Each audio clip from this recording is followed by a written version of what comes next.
तो उनकी गाड़ी का जो काफिला है उसको आगे बढ़ने नहीं दिया गया।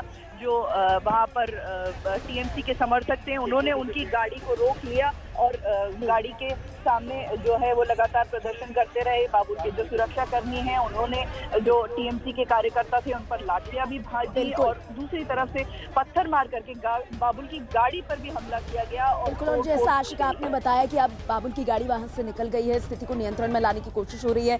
आप नजर बनाए रखिए आशिका, आगे भी अपडेट के लिए आपके पास आते रहेंगे। जैसा कि हम आपको बता रहे हैं कि चौथे चरण का ये मतदान हो रहा है कुल 71 सीटों पर। हम आपको बता दें हमारे साथ जगह जगह के संवाददाता मौजूद हैं इस वक्त। जल्दी से हम जरा रुक करना चाहेंगे। हमारे साथ अनुराग ढांढा मौजूद हैं। अनुराग, बाड़मेर में है जहां कांग्रेस के मानवेंद्र सिंह और बीजेपी के कैलाश चौधरी के बीच लड़ाई है। अनुराग, ये बताइए, आपके पीछे एक लंबी कतार में देख पा रही हूं, किस तरह की वोटिंग हो रही है, कितना उत्साह है वोटर्स में?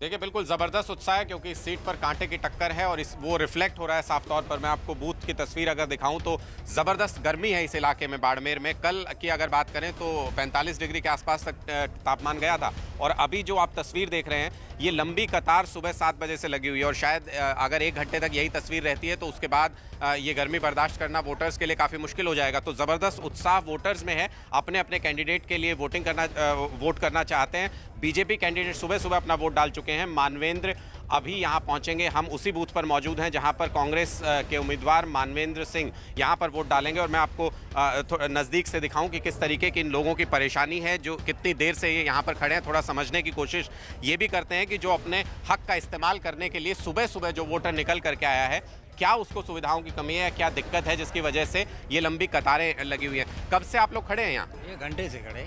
लेकिन क्या यहाँ वोटिंग नहीं चल रही है या धीरे चल रही है? धीरे चल रही है। धीरे। तो आप लोग सुबह सुबह आ गए, गर्मी बहुत ज़्यादा होती है इसलिए सुबह सुबह वोट डालने आ गए क्या? बहुत गर्मी बढ़ रही है, वोटिंग लिस्ट तो बहुत धीरे धीरे चल रही है वोटिंग। तो अगर यही हालत रही और आपका आधे घंटे तक नंबर नहीं आया तो मुझे लगता है कि बहुत गर्मी हो जाती है। गर्मी बहुत हो जाती है तो क्या करें बस। तो ये शिकायत की आपने इसकी, किसी से बात करने की कोशिश की? नहीं, अभी तक तो नहीं की किसी को भी। तो ये तस्वीर है यहाँ पर और मैं पीछे भी आपको दिखाऊं। देखिए, ऐसा नहीं है कि ये पुरुषों की आप पूरी लाइन देख रहे हैं और इतनी ही या इससे लंबी लाइन आपको पीछे अगर देखेंगे तो महिलाओं की भी नजर आएगी। वो भी उनके साथ भी यही दिक्कत है। सब सुबह सुबह अपने घर का काम छोड़कर, सब चीज़ें छोड़कर सुबह सुबह वोट करने के लिए यहाँ पर पहुँचे हैं। और आप देखिए कि गर्मी बढ़ना शुरू हुई है तो किस तरीके से बैठकर अपनी जो इलेक्शन की पर्चियाँ होती हैं उनसे ही यहाँ पर कुछ राहत पाने की कोशिश उससे कर रहे हैं। तो ये दिक्कत है यहाँ पर। मानवेंद्र सिंह का इंतजार है जो कि अभी से बहुत बड़ी बात यह है कि देखिए, गर्मी बढ़ने के बावजूद बड़ी संख्या में हमें पुरुष ही नहीं महिलाओं की भी कतारें देखने को मिल रही है। मानवेंद्र सिंह जैसे वहां पहुंचते हैं, एक बार फिर से मैं आपका रुख करूंगी, लेकिन इस बीच जल्दी से अरुण सिंह के पास हम चलेंगे।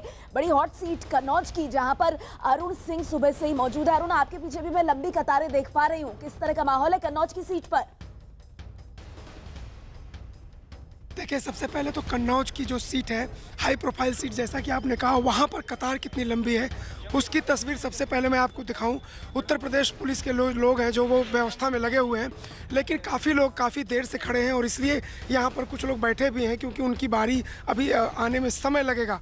उत्साह मतदाताओं में ज़बरदस्त है और महिला मतदाताओं में भी खास तौर से। हालांकि इस बूथ के पास अब पेड़ है कई और इसकी वजह से थोड़ी छाया है तो लोग थोड़ा आराम महसूस कर रहे हैं, लेकिन लाइनें लंबी होने के साथ साथ उनके वोटिंग के मताधिकार के प्रयोग का समय आने में थोड़ी देरी हो रही है, जिसकी वजह से कुछ दिक्कत लोगों को। कब से खड़े हैं आप यहाँ? 2 घंटे हो गए कम से कम। तो क्या बता रहे हैं, क्यों नहीं आप अंदर जा पा रहे हैं? अरुण, मैं आपके पास आऊंगी, 1 मिनट। पश्चिम बंगाल हमें जाना होगा। आशिका हमारे साथ जुड़ गई हैं आसनसोल से। हिंसा की खबरें आई हैं, क्या जानकारी मिल रही है आशिका? जोरदार अभी यहाँ पर हमला हुआ है, पत्थर फेंका गया है। आप देख सकते हैं बाबुल की गाड़ी का कांच टूट चुका है। यहाँ पर आसनसोल के बाराबनी में लगातार जो है परिस्थिति उत्तप्त बनी हुई है। बाबुल यहाँ पर पहुंचे, उनका ये आरोप था कि जो टीएमसी के एजेंट थे वो लगातार लोगों का हाथ पकड़वाकर टीएमसी को वोट दे रहे थे। उसके बाद बाबुल बूथ के अंदर दूसरे जोरदार हंगामा किया और बाताबाती भी की जो एजेंट